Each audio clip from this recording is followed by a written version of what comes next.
pria yang sangat tidak bertanggung jawab. Jasmaninya beribadah tetapi rohnya enggak. Saya melayani Tuhan seperti jadi pemimpin komunitas, komsel dan yang lain-lain, tapi melakukan perbuatan-perbuatan dosa itu saya pikir itu enggak masalah. Hidup saya rusak, kacau, sampai hancur-hancuran, ekonomi hancur, bangkrut, sampai rumah mertua pun yang saya jadikan agunan untuk kredit proyek saya akhirnya tersita. Dari situlah semuanya terjadi sampai akhirnya di tahun 2020 istri saya minta cerai sama saya. Itulah titik nadir dalam hidup saya.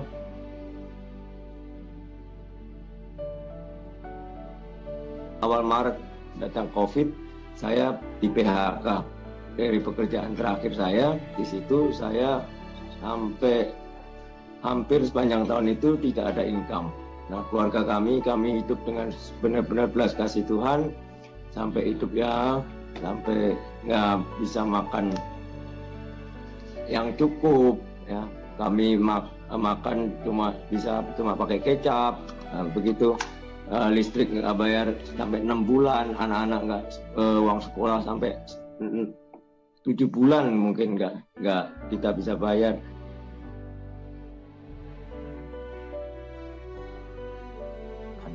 Waktu saya dipulihkan dan saya benar-benar ngambil sikap bahwa saya harus berhenti di sini, bahwa saya harus bertanggung jawab semua ini.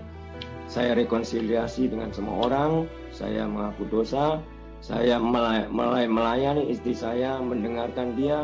Saya selama ini nggak pernah mendengarkan istri saya, makanya semua kacau. Saya nggak pernah bersepakat. Dari sejak saat itu saya bersepakat.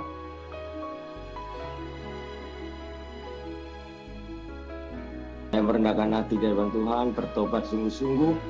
Saya benar-benar mengalami perjumpaan ilahi dengan Tuhan di tahun Agustus 2020 itu.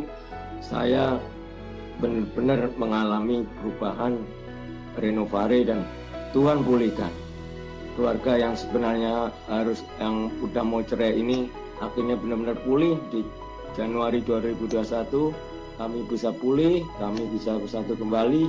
Sekarang kami bisa setiap menikmati sukacita, menikmati damai di keluarga kami boleh merasakan surga di bumi ya. Sekarang ini yang kami rasakan.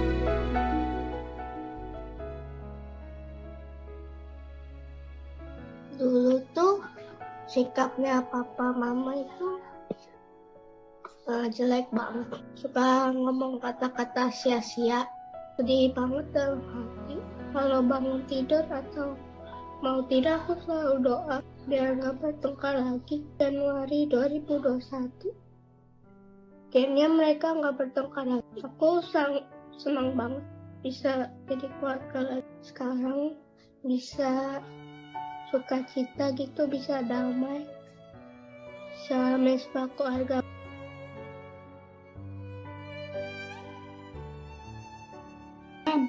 Kenapa Tuhan salah kasih saya suami seperti ini gitu ya?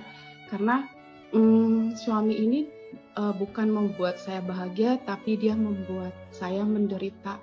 Bukan cuma saya, tapi anak-anak saya, bahkan keluarga besar saya gitu ya. Itu yang membuat saya penyesalan banget gitu ya. Apa saya waktu itu doa saya salah dengar gitu ya, Tuhan bilang bukan, tapi saya jawabnya iya, mungkin gitu. Tapi ya itulah saat-saat seperti itu tuh yang membuat saya di tahun-tahun lalu itu saya benar-benar benci sama dia, karena dia sudah merusak keluarga saya, membuat keluarga saya menderita, saya dan anak-anak juga. Itu yang membuat saya benci, karena dia selalu memikirkan diri dia sendiri gitu. Buat saya memutuskan untuk saya mau divorce sama dia, karena buat saya hidup sama dia tuh hanya penderitaan.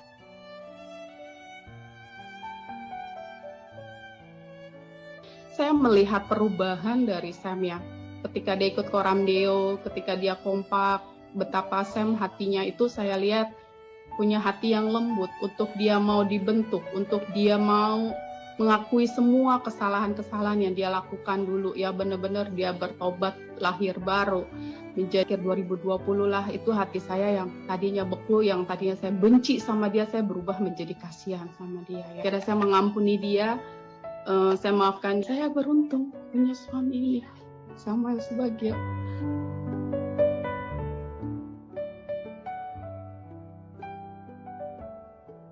Mustahil, Bapak Ibu. Sebesar apapun lembah bagi Tuhan bisa diubahkan jadi taman Tuhan. Apapun masalah kita, ambil tanggung jawab. Berhenti pada kita. Jangan menyalahkan pasangan. Saat kita ambil tanggung jawab, kita pasti bisa benar-benar bersyukur. Bahwa perkataan istri saya mengatakan bahwa dia menyesal punya suami saya. Sekarang bisa berkata, beruntung bersyukur itu berkat yang luar biasa.